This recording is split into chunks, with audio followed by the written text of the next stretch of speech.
Hey guys, எல்லாருக்குமே வணக்கம். உங்க இதயத்தை தைரியமாக்கிக்கிட்டு இந்த கதைக்குள்ள வாங்க. ஏன்னா அப்படி ஒரு பயங்கரமான படத்தை தாங்க இப்ப நம்ம பார்க்க போறோம். இது ஒரு படம்னு சொல்றதை விட ஒரு டாக்குமெண்ட்ரின்னு சொல்லலாம். ஷீனா போரா கொலை வழக்கு அப்படின்ற மாதிரி ஒரு பயங்கர மிஸ்ட்ரியான வழக்கை பத்தி தான் இந்த கதையில நம்ம பார்க்க போறோம். இங்க இந்திராணி அப்படின்னு சொல்லி ஒரு லேடி இருக்காங்க. அவங்க தன்னுடைய தங்கச்சியவே கொலை பண்ணி 3 வருஷமா அதை தன்னோட பொண்ணுக்கு பசங்களுக்கு கூட தெரியாம மறைச்சு வச்சிருக்காங்க அப்படின்ற மாதிரி போலீசாரால கண்டுபிடிக்கப்பட்டு அரெஸ்ட் பண்ணவும் செய்யறாங்க. அதுக்கப்புறம் தாங்க அந்த வழக்குல ஒரு பெரிய திருப்பமாவே காத்திருக்கு. அது வரைக்கும் தன்னோட தங்கச்சின்னு சொல்லி இப்ப கூட கொலை வழக்குல உள்ள போயிருப்பாங்கல்ல, அந்த லேடி தன்னோட தங்கச்சி இல்ல தன்னோட பொண்ணுன்ற மாதிரி தெரிய வருது. இந்த விஷயம் அவங்களுடைய 2வது பொண்ணு கூட தெரியாதுங்க. இப்படி ஒரு சீக்கிரட்டை அவங்க மெயின்டைன் பண்றது எதுக்காக? இப்படிப்பட்ட அந்த இந்திராணி லேடிக்கு 3 கணவர்கள் இருக்காங்க. ஆனாலும் அந்த முதல் குழந்தையான தங்கச்சின்னு சொல்லி இப்ப கூட பொண்ணை சாவடிச்சிருப்பாளே அந்த ஷீனா, அந்த ஷீனா இந்த 3 கணவர்களுக்குமே பிறக்கல, வேற ஒரு மர்மமான நபர்களுக்கு தான் பிறந்திருக்காங்க. அது யாரு? இப்ப உண்மையாலேயே இந்த ஷீனா செத்து போயிட்டாங்களா, உயிரோட இருக்காங்களா? இந்த வழக்குல காத்திருக்கிற மிகப்பெரிய ட்விஸ்ட் அண்ட் டர்ன்ஸ்ல என்ன, இதோட கிளைமேக்ஸ் என்னன்ற உச்சக்கட்ட பரபரப்போட தான் இந்த டாக்குமெண்ட்ரி சீரிஸ் இருக்கும். ஒரு புது முயற்சியா ஒரு சீரிஸை உங்ககிட்ட எக்ஸ்பிளைன் பண்ண வந்திருக்கேன். இது மொத்த சீரிஸும் ஒரே வீடியோல பார்த்துடலாம். மனசை கல்லாக்கிக்கிட்டு உள்ள வாங்க. பை தி வே, நான் கவி, நீங்க பாக்குறது நம்மளோட ஃபிலிம் பை. அண்ட் இந்த கேஸ்குள்ள போறதுக்கு முன்னாடி நம்ம சேனலை சப்ஸ்கிரைப் பண்ணுங்கன்னா சொல்ல மாட்டேன். எனக்கு கண்டென்ட் தரமா இருந்தா நீங்க கண்டிப்பா பண்ணுவீங்கன்னு தெரியும். அந்த நம்பிக்கையோட இப்ப உள்ள போறேன். இந்த கேஸை பத்தி நீங்க தெரிஞ்சுக்கணும்னா முதல்ல இந்திராணியை பத்தி நீங்க புரிஞ்சுக்கணும். இந்திராணி மும்பைல இருக்கிற ஒரு மிகப்பெரிய மீடியா கம்பெனியை கட்டி ஆள்றவங்க. ஸ்டார் அப்படின்னு சொல்லப்படுற ஒரு மிகப்பெரிய நிறுவனத்துடைய சிஇஓவை இந்த இந்திராணி கல்யாணம் பண்ணிருக்காங்க. அந்த சிஇஓ பேரு தான் பீட்டர். இந்த பீட்டர் இந்த இந்திராணியோடைய 3வது கணவருங்க. ஆல்ரெடி இந்திராணிக்கு 2 கணவர்கள் இருக்காங்க. அது யாருன்றதெல்லாம் பின்னாடி பார்ப்போம். இருக்காங்களே இவங்க நம்ம இந்திராணியோடைய 3வது பொண்ணுங்க. இவங்க பேரு விதி. தன்னோட அம்மா இந்திராணி அவங்க தங்கச்சியை கொலை பண்ணிட்டாங்க அப்படின்ற ஒரு வழக்கு போய்கிட்டு இருக்குங்க. அந்த வழக்கு தொடர்பா தன்னோட அம்மா பக்கம் இவங்க நிக்கிறாங்க. தன்னோட அம்மா ரொம்ப நல்லவங்க, மும்பைக்கு வந்து ரொம்ப கஷ்டப்பட்டு தான் படிப்படியா வளர்ந்து இந்த நிலைமையில இருக்காங்க அப்படின்ற மாதிரி அவங்க அம்மா புகழ் பாடுறாங்க. இருந்தும் அம்மாவோட தங்கச்சியான அந்த ஷீனா இருக்காங்க பாத்தீங்களா, அவங்கள 2012 இருக்கும் போது தான் நான் கடைசியா பார்த்தேன். அதுக்கப்புறம் ஒரு 2-3 வருஷத்துக்கு அவங்கள நான் பார்க்கவே இல்லை. அம்மா கிட்ட கேட்கும் போது அவங்க யூஎஸ்ல இருக்காங்க, மேல் படிப்பு படிக்கிறாங்கன்ற மாதிரி எதனா ஒரு விஷயத்த சொல்லி சமாளிப்பாங்க. ஆனா ஒரு வாட்டி கூட நவீனமா எவ்வளவு வளர்ந்திருந்தாலும் போன்ல கூட எங்க அம்மா பேச விட்டது இல்லைன்ற மாதிரி இந்த இந்திராணியோட பொண்ணான இந்த விதியும் சொல்றாங்க. அப்பதாங்க 2015ல போலீஸ்காரங்களுக்கு ஒரு முக்கியமான லீடு கிடைக்குதுங்க. அதாவது இந்த இந்திராணி இருக்காங்க பாத்தீங்களா, அவங்களுடைய டிரைவர் 3 வருஷத்துக்கு முன்னாடி தானும் இந்த இந்திராணியும் அவங்களுடைய 2வது ஹஸ்பண்டும் ஒன்னு சேர்ந்து இந்திராணியோட தங்கச்சியான இந்த ஷீனாவை கொலை பண்ணிட்டதா ஒரு கன்னையும் கொடுத்து போலீஸ் கிட்ட வாக்குமூலம் கொடுக்குறாங்க. அதே நேரத்துல தான் மும்பை போலீஸுக்கும் பந்த்ரா அப்படின்ற ஒரு இடத்துல உடம்பு ரொம்ப செதஞ்சு போன நிலையில அடையாளமே கண்டுபிடிக்காத முடியாத அளவுக்கு ஒரு பெண் சடலம் கிடைக்குதுங்க. இந்த டிரைவர் சொன்ன டீட்டெயிலையும் அந்த சடலத்தையும் அவங்க மிக்ஸ் பண்ணி பார்க்கும் போதோ அது இந்த இந்திராணியோட தங்கச்சியான ஷீனா தான் அப்படின்ற மாதிரி போலீஸ்காரங்களும் கன்ஃபார்ம் பண்றாங்க. உடனே இந்திராணியோட வீட்டுக்கு வந்து சோதிக்கவும் ஆரம்பிக்கிறாங்க. அதன் பேர்ல தாங்க இந்திராணியையும் அவங்க அரெஸ்ட் பண்றாங்க. 3 வருஷத்துக்கு முன்னாடி தன்னோட சகோதரி ஷீனாவையே கொலை பண்ணிருக்காங்க.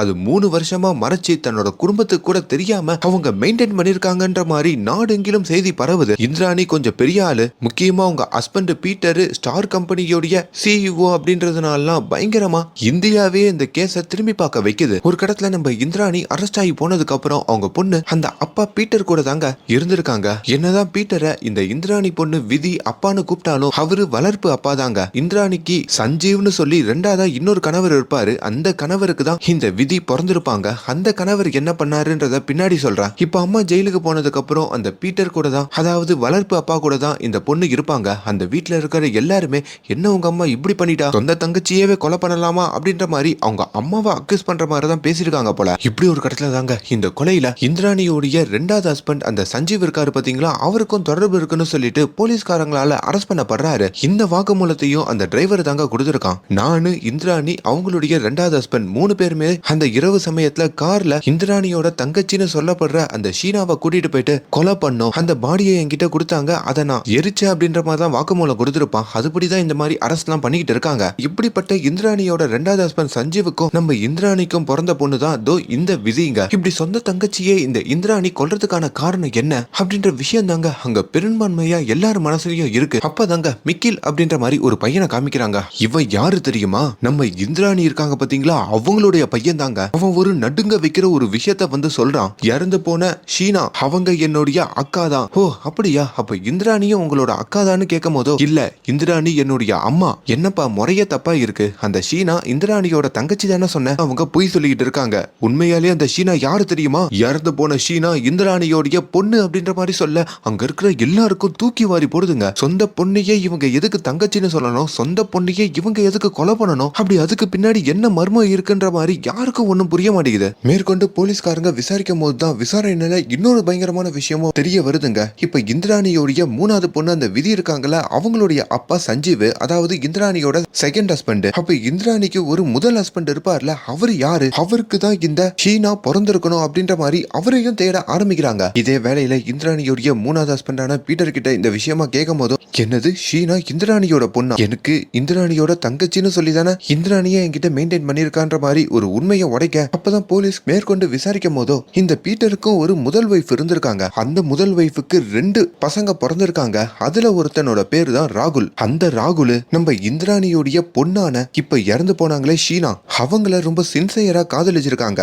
இந்த விஷயம் நம்ம இந்திராணிக்கு தெரிய வரப்போ பயங்கரமா ஷாக் ஆயிருக்காங்க. அவன் நம்ம இந்திராணியோட தங்கச்சின்னு நினைச்சுதான் காதலிச்சிருக்கான். பட் இருந்தாலும் அவங்க நம்ம இந்திராணியோட பொண்ணு இல்ல. அப்படி பார்த்தா ஒரு பிரதர் முறையில தானே இந்த ரிலேஷன்ஷிப் வரணும். இப்படி இவங்க தொடர்ந்து காதலிச்சிருக்கும் போதுதான் 2012 திடீர்னு இந்த ஷீனா காணாம போறாங்க. இந்த ராகுல் துடிச்சு போறாரு. தன்னோட அப்பா கிட்டையும் ஷீனா எங்கன்னு கேட்டுக்கிட்டே இருக்காரு. அப்பா பீட்டரும் நம்ம இந்திராணியோட மயக்கத்துல இந்திராணி சொல்றபடி ஷீனா இப்ப யூஎஸ்ல தான் இருக்கா, படிச்சுட்டு வருவா அப்படின்ற மாதிரி சொல்லியே தன்னோட பையன் ராகுல ரொம்ப வருஷமா சமாளிச்சு வைக்கிறாரு. இங்க இந்திராணியும் அவங்களுடைய பொண்ணு விதி கிட்டையும் பையன் மிக்கல் கிட்டையும் அவ யூஎஸ்ல படிச்சுட்டு இருக்கா, அவளை டிஸ்டர்ப் பண்ணாதீங்க, அவளுக்கா தோணும் போது உங்களை கான்டாக்ட் பண்ணுவா அப்படின்ற மாதிரி சொல்லியிருப்பாங்க.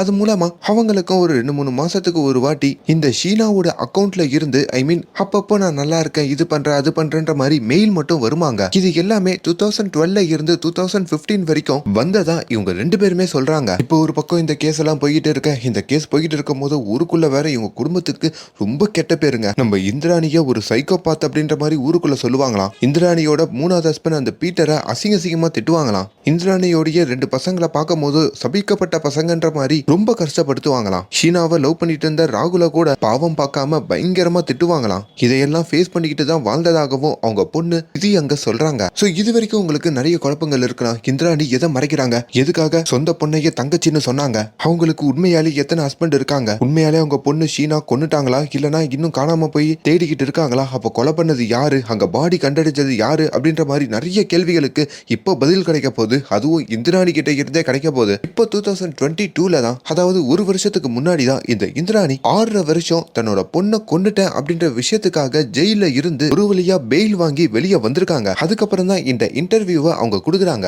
வெளியே வந்த நம்ம இந்திராணி கொஞ்சம் கூட வருத்தப்படலைங்க. அதெல்லாம் மீடியாக்காரங்க ஏன் எதுக்குன்னு கேள்வி கேட்கும் போதோ, தப்பே பண்ணாத நான் எதுக்கு வருத்தப்படணும் அப்படின்னு அவங்க பாயிண்ட் ஆஃப் வியூல இருந்து இந்த கதையை சொல்ல ஆரம்பிக்கிறாங்க. இந்த கதை உங்களை நடுங்க வைக்கலாங்க. ஏன்னா நம்ம இந்திராணி சின்ன வயசுல இருக்கும் போதே தன்னோட அம்மா மேல அவ்வளவு பாசமா இருப்பாங்களாம். ஆனா அவங்க அப்பா கிட்ட எப்பவுமே டிஸ்டன்ஸ் மெயின்டைன் பண்ணிட்டு தான் இருப்பாங்களாம். அப்படி நம்ம இந்திராணிக்கு 13 வயசு இருக்கும் போதோ ஒரு நாள் தூக்கத்துல அவங்களுடைய ட்ரெஸ் எல்லாம் கலைஞ்சிருந்த மாதிரி அவங்க ஃபீல் பண்ணிருக்காங்க.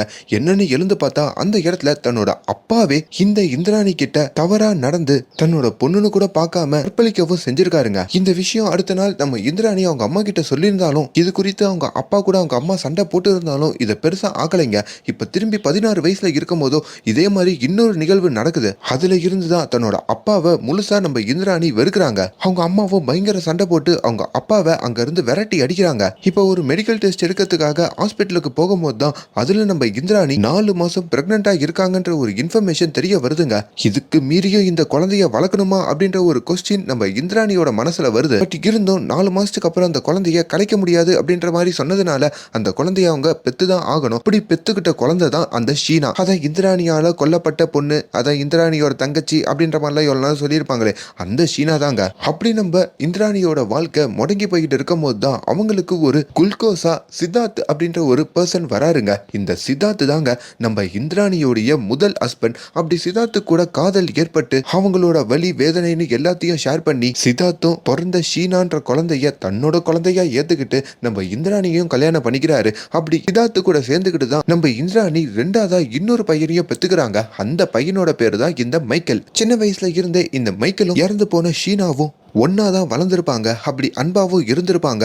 இப்படி இவங்களோட வாழ்க்கை ரொம்ப சந்தோஷமாவும் குவைட்டாவும் போயிட்டு இருக்கும் போதுதான் சில தவறான பழக்கத்தினால குடியினால நம்ம இந்திராணி அவங்களுடைய முதல் ஹஸ்பண்டான சித்தார்த்தை பிரிய வேண்டிய ஒரு கட்டாயத்துக்கு வராங்க. பிரிஞ்ச உடனேயே 2 குழந்தைங்களும் என்கிட்டதான் இருக்கணும்னு சொல்லிட்டு 2 குழந்தைங்களையும் தான் கூட கூட்டிட்டு வராங்க. அப்படி நேரா தன்னோட அம்மா வீட்லயும் போய் தங்குறாங்க. அப்பதான் அவங்க அம்மா ஒரு அதிர்ச்சியான விஷயத்த சொல்றாங்க. சின்ன வயசுல நம்ம விட்டுட்டு போன உங்களோட அப்பா திரும்ப நம்ம கூட வந்து தங்க போறாரு அப்படின்ற மாதிரி சொல்ல நம்ம இந்திராணிக்கு தன்னோட அப்பா முகத்துல முழிக்கிறதுக்கு கூட அருவருப்பா இருக்குங்க. ஏன்னா அப்படிப்பட்ட முகத்திலேயே முழிக்கணும்ன்ற மாதிரி சொல்லிட்டு தன்னோட 2 பசங்களை அங்கேயே விட்டுட்டு நம்ம இந்திராணியும் வெளியே கிளம்புறாங்க. அதுக்கப்புறம் அந்த ஷீனாவும் மைக்கிளும் தன்னோட தாத்தா பாட்டியான நம்ம இந்திராணியோடைய அப்பா அம்மா கிட்ட தான் வளர்றாங்க. இருந்தும் இந்த மைக்கேல் இருக்கான் பாத்தீங்களா, அவன் தன்னோட தாத்தா பாட்டி தங்களை ரொம்ப நல்லா பாத்துக்கிட்டதாகவும் தன்னோட அம்மா விடவும் அவங்க எனக்கு அதிக பாசத்தை கொடுத்ததாகவும் சொல்றான். எங்களோட பெரிய ஒரியே நாங்க வளர்ந்துட்டு இருக்க காலத்துல அம்மாவோட பாசமே இல்லாம பேசாம வளர்ந்ததுதான். அதுல என்ன விடவும் எங்க அக்கா ஷீனா ரொம்ப உடஞ்சு போயிருந்தா. அவ அம்மாவை எவ்வளவு மிஸ் பண்ணான்ற எல்லா விஷயத்தையும் டைரியிலையும் எழுதி வச்சிருந்தான்ற மாதிரிலாம் சொல்றான். இந்த மாதிரி டைம்ல தான் நம்ம இந்திராணி மும்பைக்கு போறாங்க.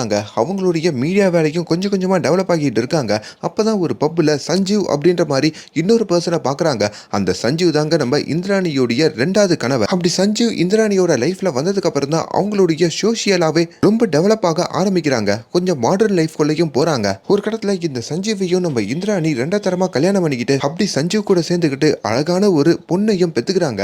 அந்த பொண்ணு தாங்க விதி. இப்ப திரும்பி நாட்கள் போக ஒரு கடத்துல திரும்பி மிஸ் அண்டர்ஸ்டாண்டிங் வந்து இந்த சஞ்சீவையும் ஓரளவுக்கு பிரிஞ்சு வாழ அப்பதான் பீட்டர் அப்படின்ற மாதிரி ஒரு பெரிய பணக்காரரை இந்திராணி மீட் பண்றாங்க. அப்படி அந்த பீட்டர் கூட ஒரு நல்ல நெருக்கம் வரப்போ ஒரு கடத்துல இந்த சஞ்சீவையும் டைவர்ஸ் பண்றாங்க. அடுத்து பீட்டர் கூட சேர்ந்து வாழவும் முடிவு எடுக்கிறாங்க. பீட்டர் கிட்ட தனக்கு ஒரே ஒரு பொண்ணு தான் இருக்கிறதாகவும் அந்த பொண்ணுடைய பேரு விதி அப்படின்னு சொல்லிட்டு தன்னோட 3வது பொண்ணை மட்டும் கூப்பிட்டுக்கிட்டு பீட்டரோட வீட்டுக்கும் வந்துடுறாங்க. பீட்டரும் நம்ம இந்திராணியோட பொண்ணை தன்னோட பொண்ணா பார்த்து ரொம்ப பாசமாவே வளர்க்குறாருங்க. இன்ஃபேக்ட் இந்த விஷயத்த நம்ம விதியே சொல்லுவாங்க. தன்னோட அம்மா விடவும் அப்பா பீட்டர் தான், அதாவது வளர்ப்பு அப்பா பீட்டர் தான் தாங்கிட்ட ரொம்ப பாசமா இருந்ததா. இப்போ அப்படிப்பட்ட பீட்டர் தாங்க நம்ம இந்திராணிக்கு எதிராக திரும்பி ஒருவேளை இந்திராணிக்கும் இந்த கொலைக்கும் எதனா சம்மந்தம் இருக்கலாம் அப்படின்ற மாதிரிலாம் மீடியாலையும் போலீஸ் கிட்டையும் சொல்லிக்கிட்டு இருக்காரு. இந்த பீட்டர் மட்டும் நம்ம இந்திராணிக்கு எதிராக திரும்பலைங்க. அவங்களுடைய பையன் மைக்கேல் இருக்கான் பாத்தீங்களா, அவனே தன்னோட அம்மா இந்திராணிக்கு எதிராக தாங்க திரும்புறான். ஏன்னா அப்படி ஒரு சம்பவம் இந்த மைக்கேலோட வாழ்க்கையில நடந்திருக்கு. அதை தான் இப்போ சொல்ல போறேன். சில வருஷங்களுக்கு முன்னாடி நம்ம மைக்கேல் ஒரு வயசு பையன் இருக்கும் போதும் இந்த மைக்கேலோட அக்கா ஷீனா ஒரு வயசு பொண்ணா இருக்கும் போதும் நம்ம இந்திராணி அவங்க 2 பேரையும் பார்க்கணும்னு விருப்பப்படுறாங்க. அப்படி அவங்க 2 பேருக்குமே ஃபிளைட் டிக்கெட்லாம் போட்டு கொடுத்து ஒரு 5 ஸ்டார் ஹோட்டலுக்கும் வர வைக்கிறாங்க. அங்க அவங்க 2 பேரையுமே பாசமா பார்த்துக்கிட்டு கொஞ்ச நேரத்திலேயே ஒரு கண்டிஷனும் போடுறாங்க. என்னாலுமே வெளியில நீ என்ன அக்கா தான் கூப்பிடணும், அம்மானு கூப்பிடவே கூடாதுன்ற மாதிரியும் சொல்றாங்க. அப்படி கூப்பிட்டா அவ்வளவுதான் அப்படின்ற மாதிரியும் சொந்த பசங்களையே மிரட்டுறாங்க. அப்பதான் பையன் மைக்கேலுக்குமே அம்மா கல்யாணம் பண்ணிக்கிட்ட பீட்டர் முகர்ஜி கிட்ட தான் இந்த விஷயத்தை மறைக்கிறதுக்காக தான் அம்மா இப்படி பண்றாங்க போல இருக்குன்ற மாதிரி புரிஞ்சுக்கிறான். இப்போ ஒரு கடத்துல ஷீனாவையும் தன்னுடைய வீட்டுக்கு கூட்டிட்டு வராங்க. தன்னோட தங்கச்சின்ற மாதிரி தான் சொல்லி தன்னோட 3வது பொண்ணான விதி கூடயும் ஷீனாவை பழக விடுறாங்க. அப்படி விதிக்கும் ஷீனாக்கும் இருக்கிற பாண்டிங் அதிகரிச்சுக்கிட்டே இருக்குங்க. அதே கடத்துல பையன் மைக்கேலுக்கு வேற அவன் 15 வயசுல இருக்கும் போது இந்த இந்திராணி வந்து நீ பெங்களூருக்கு போய் படின்னு சொல்லிட்டு அவனை பெங்களூருக்கும் அனுப்பி வச்சிருக்காங்க. அந்த 2 வருஷம் அவன் ஸ்கூல்ல படிக்கிற சமயத்துல இந்த இந்திராணி இருக்காங்களா அவங்க அம்மாவை தவிர யாருக்கிட்டையும் போன்ல பேசுறதுக்கு அனுமதி இல்லையாங்க. இப்ப அந்த மைக்கேல் பையன் ஸ்கூல் படிப்பெல்லாம் படிச்சு முடிச்சதுக்கு அப்புறம் அவனையும் மும்பைக்கு வர சொல்றாங்க. வந்ததுக்கு அப்புறம் ஒரு பார்ட்டியில மீட் பண்ணி அந்த இடத்துல அவங்க அம்மா இந்திராணியே தன்னோட 2வது கணவரான சஞ்சீவை தன்னோட பையனான மைக்கேலுக்கு இன்ட்ரோடியூஸ் பண்ணி வைக்கிறாங்க. அந்த சஞ்சீவும் ஒரு பார்ட்டியை கூட்டு போயிட்டு இவருக்கு டக்கீலா கொடுக்கறது இது அதுன்னு சொல்லி குடிக்க வைக்கிறாரு. இப்ப பையன் மைக்கேலும் எழுந்து பார்த்தா அவன் ஒரு மென்டல் ஹாஸ்பிட்டல்ல படுத்துக்கிட்டு இருக்காங்க. கை காலெல்லாம் கட்டப்பட்ட நிலைமையில இருக்கு. என்னாச்சுன்னு கேட்கும் போது தான் நீ போதை பழக்கத்துக்கு ஆளாகி இருக்க, உன்னை சரி பண்றதுக்கு தான் இந்த இடத்துக்கு கூட்டு வந்திருக்கோம் அப்படின்ற மாதிரி சொல்லிட்டு அந்த இடத்துலயே கிட்டத்தட்ட 1 வருஷம் இந்த மைக்கேல் பையனை அடைச்சு அங்க 2-3 வார்டன்லாம் இருப்பாங்களா அவங்கெல்லாம் கொடுமைப்படுத்தி முக்கியமா அப்பப்போ வந்து பாக்குற இந்த மைக்கேலோட அம்மாவான இந்த இந்திராணியை கொடுமைப்படுத்தி தான் இந்த மைக்கேல அந்த டைம்ல அப்படிலாம் பண்ணதா இந்த மைக்கேல் இப்போ வந்து வாக்குமூலம் கொடுக்குறாரு. இது தொடர்பா இந்திராணி கிட்டேயே எதுக்கு இப்படி பண்ணீங்கன்ற மாதிரி கேட்கும் போதோ பையன் போதை பழக்கத்துல அடிமையா இருந்தான். இப்படி இருந்தா எல்லா அம்மாக்களும் பண்றது தானே, நான் அப்படி பண்ணலனா இன்னும் அவன் ஒரு போதை ஆசாமியா தான் இருந்திருப்பான் அப்படின்ற மாதிரிலாம் சொல்றாங்க. மேற்கொண்டு பையன் அந்த டைம்ல எடுத்துக்கிட்ட எல்லா போட்டோஸையும் எடுத்து காமிக்கிறாங்க. ஒருவேளை அவன் வாழ்க்கையில சோகமா இருந்தானா இந்த போட்டோலாம் அவன் மூஞ்சி வாடி தானே இருக்கணும், அவன் பாருங்க அவனும் என்னோட பொண்ணு ஷீனாவும் எவ்வளவு சந்தோஷமா இருக்காங்கன்னு சொல்லி எல்லா போட்டோவும் காமிக்க அது எல்லாத்துலயும் மைக்கேல் சிரிக்கிற மாதிரி தாங்க இருக்கு. இப்ப யாரு பக்கம் உண்மை இருக்கு யாரு பக்கம் பொய் இருக்குன்ற மாதிரி பண்டெல்லாம் பிச்சுக்குது. இந்திராணி கிட்டையும் அப்ப என்னதான் உண்மையால பிரச்சனை, உங்க பொண்ணு காணாம போறதுக்கும் இந்த எல்லா குழப்பங்களுக்கும் யாரு காரணம்ன்ற மாதிரி நீங்க நினைக்கிறீங்கன்ற மாதிரி கேட்க, அது எல்லாத்துக்கும் இந்த ராகுல் தான் காரணம் அப்படின்ற மாதிரி சொல்றாங்க. ஆமாங்க, முன்ன சொல்லியிருந்தேன்ல, இந்த இந்திராணியோடைய 3வது ஹஸ்பண்டுக்கு ஒரு முதல் ஒய்ஃபுக்கு பிறந்த பையன் தான் அந்த ராகுல். அந்த ராகுல் தான் இந்திராணியோடைய முதல் பொண்ணான இந்த ஷீனாவை காதலிச்சிருப்பான். அப்படி காதலிச்சு இவங்க 2 பேரும் ஒரு நாள் பெட்ல ஒன்னா இருந்ததையும் இந்த 3வது பொண்ணான விதியெல்லாம் பார்த்திருக்காங்க. தன்னோட காதல் ரொம்ப உண்மையா இருக்கிறதுனால இந்த ஷீனாவும் அந்த ராகுல் கிட்ட இந்திராணி என்னுடைய அக்கா இல்ல அம்மா அப்படின்ற ஒரு உண்மையை போட்டு உடைக்க, ராகுல் தன்னோட காதலியான ஷீனாவை எப்படின்னா இதுல இருந்து காப்பாற்றணும்னு நினைக்கிறாரு. அதனால இந்த விஷயத்தை கொண்டு வந்து அப்பா கிட்டேயும் சொல்லி பீட்டர் கிட்டேயும் சொல்றாரு. ஆனா பீட்டர் இதை நம்பவே மாட்டாரு. பீட்டர் இன்னமும் இந்திராணியோடைய மோக வலையில தாங்க இருக்காரு. இந்த சம்பவத்துல இருந்து வீட்டுக்குள்ள நிறைய சண்டைகள் வந்துகிட்டு இருந்தது. முக்கியமா ஷீனாக்கும் எங்க அம்மா இந்திராணிக்கும். அப்படி ஒரு டைம்ல தான் நம்ம இந்திராணியோடைய ஐஎன்எக்ஸ் சேனல் வேற லான்ச் ஆகுதுங்க. ஆனா அந்த சேனல் எதிர்பார்த்த அளவுக்கு வரவேற்பு கிடைக்கல. அப்படி ஒரு டைம்ல தான் இந்த ஷீனா இருக்காங்கல்ல, அதாங்க கொல்லப்பட்ட இல்ல காணாம போகப்பட்ட அந்த பொண்ணு, அவங்க அந்த டைம்ல ராகுல தான் கல்யாணம் பண்ணிக்க போறேன் அப்படின்ற ஒரு மெயிலையும் என்னோட அம்மா இந்திராணிக்கு அனுப்ப இந்திராணி பயங்கரமா கோவப்படுறாங்க. இந்த நிகழ்வு நடந்த சில மாசத்துக்கு அப்புறம் தான் நம்ம ஷீனா காணாம போயிருக்காங்க. இதுல இருந்து என்ன தெரியுது, தன்னோட பொண்ணு தன்னோட அண்ணனா பார்க்க வேண்டியவனைய லவ் பண்ணி இப்ப கல்யாணம் பண்ணிக்கணும் அப்படின்ற ஒரு முடிவெடுத்ததுனால இந்த அம்மாவான இந்த இந்திராணி திட்டம் போட்டு தன்னோட பொண்ணை கொலை பண்ணிட்டாங்க அப்படின்ற மாதிரியான சந்தேகம் தானே வருது. ஆனா அதை நம்ம இந்திராணி மறுக்கிறாங்க. அவ காணாம போறதுக்கு 17 நாளுக்கு முன்னாடி ஷீனா என்ன வந்து பார்த்தா. அவ காணாம போனது ஏப்ரல் 22ஆம் தேதி. அன்னைக்கு நான் பாம்பேல இருந்தேன் அப்படின்னு அவங்க சொல்றாங்க. அன்னைக்கு நீங்க ஷீனாவை பாத்தீங்களான்ற மாதிரி கேட்க, இதுக்கு என்னால இப்ப பதில் சொல்ல முடியாது, கோர்ட்ல கேஸ் போய்கிட்டு இருக்குன்ற மாதிரியும் அங்க இந்திராணி மறுக்கிறாங்க. ஆனா கோர்ட் ரெக்கார்ட்ல என்ன தெரியுமா இருக்கு, ஷீனா 6:30 மணிக்கு ஒரு கடைக்கு போய் சாரி வாங்குறதாகவும், அந்த 6:30 மணி கடையில இருந்து வெளியே வரும்போது ஒரு காரு ஷீனாக்காக வெயிட் பண்றதாகவும், அந்த காருக்குள்ள நம்ம இந்திராணி இருந்ததாகவும் அங்க ரெக்கார்ட்ல இருக்குங்க. இப்ப எது உண்மைன்றத இந்த கிளைமேக்ஸ்லயே இப்ப நீங்க தெரிஞ்சுக்க போறீங்க. இந்த ஷீனா காணாம போன அந்த 2012ல இருந்து 2015 வரைக்கும், அதாவது 2015 தான் ஷீனா கொலை பண்ணப்பட்டதா அந்த பாடியை கண்டு எடுத்திருப்பாங்க. ஆனா 2012லயே அவங்க செத்து போயிட்டாங்க. அப்ப அந்த 3 வருஷம் அந்த பாடியை பாதுகாத்திருக்காங்க. பட் இருந்தும் அவங்க 2012ல இருந்து 15 வரைக்கும் அப்பப்போ டெக்ஸ்ட் பண்ணிருக்காங்க, மெயில் அனுப்பியிருக்காங்கல்ல, அதெல்லாம் யாரு பண்ணா அப்படின்ற ஒரு கொஸ்டின் இன்னமும் கண்டுபிடிக்க முடியாத அளவுக்கு தாங்க இருக்கு. ஊரே அந்த இடத்துல அவங்க அம்மா இந்திராணி தான் இப்படி ஒரு பிளானை போட்டிருக்காங்க, அவங்க ஃபேமிலி தான் இன்வால்வ் ஆயிருக்குன்ற மாதிரி சொன்னாலும், ஆனா நம்ம இந்திராணி சொல்றதுக்கு என்னவோ தன்னோட பொண்ணு இன்னமும் உயிரோட தான் இருக்கா, அவ ஏதோ ஒரு மூலையில இருந்து இதை எல்லாத்தையும் பண்ணிக்கிட்டு இருக்கான்ற மாதிரி இந்திராணி சொல்றாங்க. அங்க எல்லாரோட கொஸ்டின் என்னன்னா, நம்ம இந்திராணி சொல்ற மாதிரி அவங்க பொண்ணு ஏதோ ஒரு இடத்துல உயிரோட இருந்தானா இந்த நவீன யுகத்துல இது எதாலையுமே கண்டுபிடிக்க முடியாத அளவுக்கு அவ இத்தனை வருஷம் பதுங்கி இருக்கணும். அதுவும் 2012ல காணாம போனவ 2024 வரைக்கும் கண்டுபிடிக்க முடியலையே. அப்பனா அவங்க காணாம போல கொல்லப்பட்டிருக்காங்கன்ற மாதிரி எல்லாரும் சொல்றாங்க. இங்க இந்திராணியோட பையன் மைக்கேல் இருக்கான் பாத்தீங்களா, அவனும் கண்டிப்பா அக்காவை அம்மா தான் கொன்னு இருக்கணும், ஏன்னா அம்மா என்னையே கொல்ல முயற்சி பண்ணாங்கன்ற மாதிரி இன்னொரு உண்மையை உடைக்கிறான். அதாவது அக்கா காணாம போறதுக்கு சில நாட்களுக்கு முன்னாடி இவனையும் வர சொல்லியிருக்காங்க போல. அக்கா காணாம போன அதே டேல தான் மெக்கிலையும் மும்பைக்கு வர சொல்லியிருக்காங்க. அப்படி மெக்கிலும் அந்த இடத்துக்கு போயிருக்கான். அப்படி போகும்போது திரும்பி அந்த சஞ்சீவை பார்த்திருக்கான். அதாங்க இந்திராணியோடைய 2வது புருஷன். அப்படி சஞ்சீவ் ஒரு மொட்டை மாடிக்கு கூட்டு போக அந்த இடத்துல நம்ம இந்திராணியும் மீட் பண்ணிருக்கான். அங்க ஏதோ சரக்கு மாதிரி கொடுத்திருக்காங்க. அந்த சரக்கையும் குடிக்க சொல்லியிருக்காங்க. அவன் லைட்டா ஒரு ஸ்விப் பண்ணும் போதே அந்த சரக்குல ஏதோ மிக்ஸ் பண்ணிருக்காங்கன்ற மாதிரி அவனுக்கு தெரிய வந்திருக்கு. அதனால அந்த சரக்கை கீழே ஊத்திருக்கான். இந்திராணியும் தன்னோட பையன் மயங்கி விழுவான், அவனை கூட்டு போய் கொன்னுலான்ற மாதிரி வெயிட் பண்ணிருக்காங்க போல. ஆனா அதிர்ஷ்டவசமா அவனுக்கு ஒன்னும் ஆகாம ஒரு சின்ன மயக்கத்தோட அந்த இடத்தை விட்டு எஸ்கேப் ஆகி திரும்பி அந்த ஊரை விட்டே கிளம்பி கவுஹாத்தில இருக்கிற தன்னோட தாத்தா பாட்டி வீட்டுக்கும் போயிருக்காங்க. ஒருவேளை நான் மட்டும் அதை முழுசா குடிச்சிருந்தா எங்க அக்காக்கு என்ன நிலைமை ஆச்சோ அதே நிலைமை எனக்கும் ஆயிருக்கும், நானும் செத்துருப்பேன்ற மாதிரி அவன் சொல்றான். சரிங்க, அட் லாஸ்ட் இங்க என்னதான் நடந்தது அந்த டிரைவர் இருக்கார்ல அவர்கிட்ட கேட்கும் போதும், சார் நான் அம்மாவுக்கு ரொம்ப நாளாவே வண்டி ஓட்டிக்கிட்டு இருக்கேன் சார். அப்படிதான் அந்த 22ஆம் தேதி ராத்திரி அம்மாவும் என்ன வர சொன்னாங்க. கூட இந்திராணி அம்மாவுடைய 2வது ஹஸ்பண்டும் இருந்தாங்க. 6:30 மணி பொழுதுல இந்திராணி அவங்களுடைய முதல் பொண்ணை போயிட்டு ஒரு இடத்துல இருந்து பிக்கப் பண்ணிக்கிட்டாங்க. அப்புறம் யாரும் இல்லாத ஒரு இருட்டான பகுதிக்கு என்ன போக சொன்னாங்க. போன உடனே அந்த இடத்துல பின்னாடி சீட்ல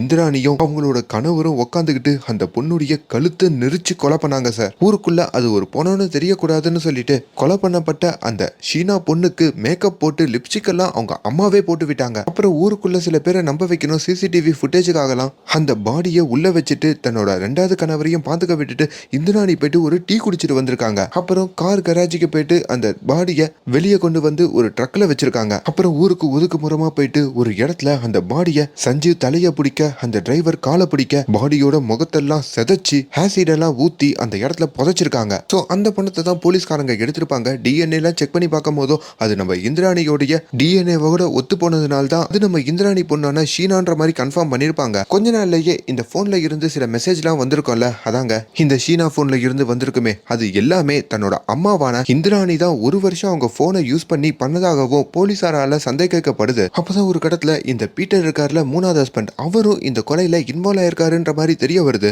நம்ம இந்திராணி எல்லா விஷயத்தையும் அந்த பீட்டர் கிட்டயும் அப்டேட் பண்ணிருக்காங்க போல. ஆனா அப்படிப்பட்ட 3வது ஹஸ்பண்டையும் நம்ம இந்திராணி இப்ப பிரிஞ்சுட்டாங்க. 2019 அவங்களுக்கு டைவர்ஸ் ஆயிருக்கு. ஆனாலும் இந்த விஷயம் எல்லாத்தையும் நம்ம இந்திராணி மறுக்கிறாங்க. உண்மையாலே நான் என் பொண்ணை கொலை பண்ணனா அவ காணாம போய் 2 நாளுக்கு அப்புறம் எனக்கே ஒரு மெசேஜ் வந்ததே, உன்னை ரொம்ப மிஸ் பண்றமா அப்படின்ற ஒரு மெசேஜ் வந்ததே, ஷீனா தான் எனக்கு அனுப்புனா. கொல்ல வர எதனா கொலையாளிக்கு எப்படி யாருன்னா மெசேஜ் அனுப்புவாங்களா? இன்னொரு பக்கம் இந்த ஷீனாவை லவ் பண்ணிக்கிட்டு இருந்த ராகுல் கூட கோர்ட்ல போயிட்டு ஷீனாவுக்கு ஆதரவா நிறைய விஷயம் பேசினதுக்கு அப்புறம் தான் இந்த கேஸ்ல நம்ம இந்திராணியவே அரெஸ்ட் பண்ணி ஒரு 6 வருஷம் ஜெயில வச்சிருக்காங்க. பட் இருந்தும் தன்னோட பக்கம் இருக்கிற சின்ன சின்ன நியாயங்கள் எல்லாம் இந்த இந்திராணி முன் வச்சு எப்படியோ ஜாமீன் வாங்கி இப்ப பெயில்ல வெளியே வந்திருக்காங்க. இந்த எல்லா குற்றங்களும் நம்ம இந்திராணி மேல இருந்தாலும் இன்னமும் ஜஸ்டிஸ் ஃபார் இந்திராணின்னு சொல்லி ஒரு போலி வழக்குல தான் என்ன உள்ள வச்சிருக்காங்கன்னு சொல்லியும் அதுக்காக நியாயத்துக்காக நான் போராடுவேன்னு சொல்லியும் நம்ம இந்திராணி அந்த தாய் இருக்காங்கல்ல, அவங்க வெளியே இன்னமும் தன்னோட பொண்ணு கொல்லப்படல, அது ஒரு கட்டுக்கதை, அவ இன்னும் காஷ்மீர்ல உயிரோட தான் இருக்கான்ற மாதிரி இப்பயும் நிகழ்காலத்திலயும் அவங்க வாழ்ந்துகிட்டு தான் இருக்காங்க, வெளியே தான் இருக்காங்க. கூட இருக்கிற அந்த 2 பசங்களும் இப்ப தனித்தனியா தான் இருக்காங்க. இப்பயும் இந்திராணி கிட்ட வந்து நீங்க தான் உங்க பொண்ணை கொன்னீங்களான்ற மாதிரி கேள்வி கேட்டா இது என்ன ஒரு ஸ்டூபிடான கொஸ்டின்ற மாதிரி அவங்க ஆன்சர் இருக்குங்க. சோ இந்த கொலை வழக்குல அவங்க பொண்ணை அவங்க கொன்னாங்களோ இல்லையோ, ஒருவேளை அவங்க பொண்ணை கொன்னு இருந்தா அதுக்கு என்ன மோட்டிவா இருந்திருக்கும்? பிரதரையே லவ் பண்ணா அப்படின்ற ஒரு மோட்டிவா இருந்திருக்குமா, இல்ல வேற எதுனா இருந்திருக்குமா அப்படின்ற ஒரு சஸ்பென்ஸ் இன்னும் நீடிச்சுக்கிட்டு தான் இருக்கு. ஜென்ரலா இந்த சீரிஸ் பார்க்கும்போது எனக்கு ஒரே ஒரு விஷயம் தாங்க தோணுச்சு. எல்லா மனுஷனும் வாழ்க்கையில ஒரு பெரிய இடத்துக்கு போய் சேரணும், நல்லா முன்னேறணும் அப்படின்ற மாதிரி உழைச்சிக்கிட்டே இருப்பான். அவன் உழைக்கிற வரைக்கும் அவனோட பிரச்சனைகள் அவன் வேலை தொடர்பாகவும் குடும்ப தொடர்பாகவும் தன்னோட குடும்பத்தையும் பொண்ணையும் பொண்டாட்டியையும் எப்படின்னா காப்பாற்றணும்னு சொல்லி அந்த வைராக்கியத்தோட இருப்பான். ஆனா எப்ப அவன் பணக்காரனா மாறுறானோ அவனோட லைஃபே வேற மாதிரி மாறுது. போட்டி, பொறாமை, வெஞ்சன்ஸ், கொலை வழக்குன்னு சொல்லி நிறைய வழக்குல உள்ள போறான், ஊழல்லாம் பண்றான். நீங்க பெரும்பான்மையா இந்த பணக்காரங்கள் மேல இருக்கிற வழக்கெல்லாம் பாருங்களேன், பெரும்பான்மையா இருக்கிறது டைவர்ஸ் கேஸ். நான் 3 பொண்டாட்டியை வச்சிருக்கேன், நீ 5 புருஷனை வச்சிருக்க, அதுல 2வது பையனை கொலை பண்ணிட்ட, இல்லனா அந்த பையன் யாருன்னா வண்டி எடுத்துட்டு போயிட்டு பிளாட்ஃபார்ம்ல தூங்குறவன் மேல இடிச்சு அவன் கொலை பண்ணிட்டான் அப்படின்ற மாதிரியான வழக்குகள் தான் இங்க ரொம்ப அதிகமாவே காணப்படுதுங்க. சோ இதுல இருந்து நம்ம தெரிகிறது என்னன்னா, இந்த சீரீஸ்ல இருந்து நம்ம புரிஞ்சுக்கிறது என்னன்னா, பணக்காரங்க லைஃப் ஸ்டைல் நம்ம கஷ்டப்படுறப்போ நம்ம வாழ்க்கையில என்ன ஒரு டிசிப்ளினை நம்ம மெயின்டைன் பண்றோமோ அதே டிசிப்ளினை நம்ம ஒரு உயர்ந்த பொசிஷனுக்கு போனதுக்கு அப்புறமும் மெயின்டைன் பண்ணா அதுதான் நல்ல வாழ்க்கைக்கான அழகுன்ற மாதிரி நம்ம புரிஞ்சுக்கலாம். ஸோ இந்த படம் உங்களுக்கு எப்படி இருந்தது அப்படின்றத கீழே கமெண்ட்ல சொல்லுங்க. அண்ட் மேலும் இந்த மாதிரியான வீடியோஸை தொடர்ந்து பார்க்கறதுக்கு என் ஃபிலிம் பையை சப்ஸ்கிரைப் பண்ணுங்க. Love you guys.